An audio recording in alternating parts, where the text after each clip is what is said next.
Hi, I'm Greg Flores, and I'll be talking today about Than Shwe. He's a military dictator for the country of Myanmar or Burma. I don't know which way they go by now. But basically, so dictatorship a long time ago came from the Greek origin word. Basically it designated a temp magistrate or some leader who was granted extraordinary power to control or deal with a bunch of chaos and deal powers in order to deal with state of crisis. And that's from Britannica by Augustine in 2019. Than Shwe had a regime between 1992 to 2011. He had a personal agenda basically of having a very lavish retirement, and he rose to the ranks like everybody else. He had a fair military career, but then once he got to, they can only have one senior general, I believe, so once they got there, he basically screwed over the other general, made him look bad, and then was able to obtain power in the, I guess, the chief of staff in a sense, what we have now in the US. And then through that, he just bobbed and weaved through until he had supremacy over this whole regime.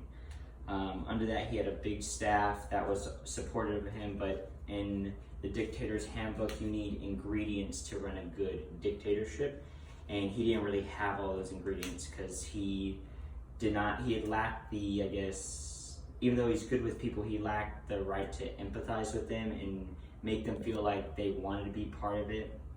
So, for example, he had no respect for human rights. Like, he treated people like dirt. So while in office, he was living this high, really fancy lifestyle, but all the people, the populace, was living in poverty. They weren't doing really well. One of his notable things was that he helped remove, I guess, corruption in the ASEAN, which is the Asiatic Southeastern something committee. And so basically that just helped ran a bunch of governments. It was like overseeing government, and he saw that was corrupt. So that's the only good thing that that I guess he did in his office. But other than that, he didn't really do too much else that was good for the country of Myanmar.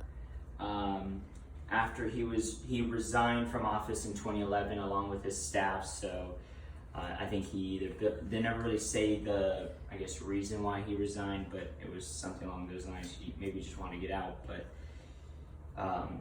he resigned, and his successor, Thein Sein, I don't want to pronounce these names, but Thein Sein was a more reasonable man. It didn't seem like he ran a dictatorship, and he helped reinstate the National League of Democracy, which kind of put Myanmar back on tracks and was more of a stable country.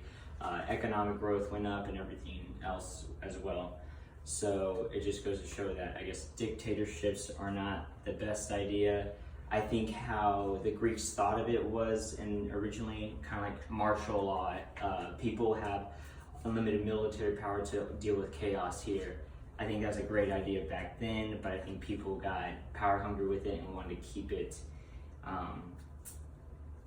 for themselves, and because they wanted to self-preserve themselves.